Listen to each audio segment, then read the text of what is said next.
માત્ર એક વિડીયો બનાવવા કે મજા લેવા માટે શું તમે તમારી જિંદગી જોખમમાં મૂકી શકો છો? આજે ગુજરાતમાં અનેક જિલ્લાઓમાં રેડ એલર્ટ છે, છતાં પણ કેટલાક લોકો પૂરના પાણીમાં સેલ્ફી લેવા, વિડીયો બનાવવા કે નજીકથી પૂર જોવા પહોંચી જાય છે. પણ એક નાની ભૂલ આખી જિંદગી બદલી શકે છે. આ વિડીયોમાં જુઓ, છોટા ઉદેપુર જિલ્લાના નસવાડીના કુકાવટી ગામમાં પૂરના પ્રચંડ પ્રવાહમાં પાણીનું આખું ટેન્કર તણાઈ ગયું. વિચાર કરો, જ્યારે હજારો કિલો વજન ધરાવતું ટેન્કર પાણી સામે ટકી શકતું નથી, ત્યારે માણસની શું સ્થિતિ થઈ શકે છે? અને હવે આ જરા બીજા વિડીયોમાં જુઓ, જ્યાં મહુવા નજીક પૂર્ણા નદીનું રૌદ્ર સ્વરૂપ જોવા મળ્યું.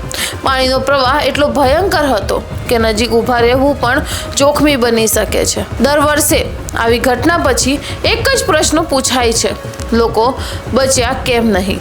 પણ ઘણી વખત કારણ કુદરત નહીં, આપણી બેદરકારી હોય છે.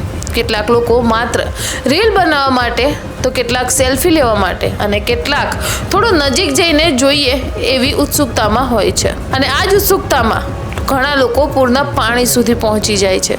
પણ યાદ રાખો, પૂરના પાણીની ઊંડાઈ દેખાતી નથી. નીચે ખાડો હોઈ શકે છે. પાણીનો પ્રવાહ એક જ સેકન્ડમાં પગ નીચેથી જમીન ખેંચી શકે છે. જો આજે તમારા વિસ્તારમાં ભારે વરસાદ કે પછી રેડ એલર્ટ હોય તો નદી, ચેકડેમ કે પછી કોઝવે પાસે ન જશો. પૂરનું પાણી પાર કરવાનો પ્રયાસ ન કરો. માત્ર વિડીયો કે રીલ માટે જીવને જોખમમાં ન મૂકો. તમારો એક નિર્ણય તમારા પરિવારને આખી જિંદગીનું દુઃખ આપી શકે છે.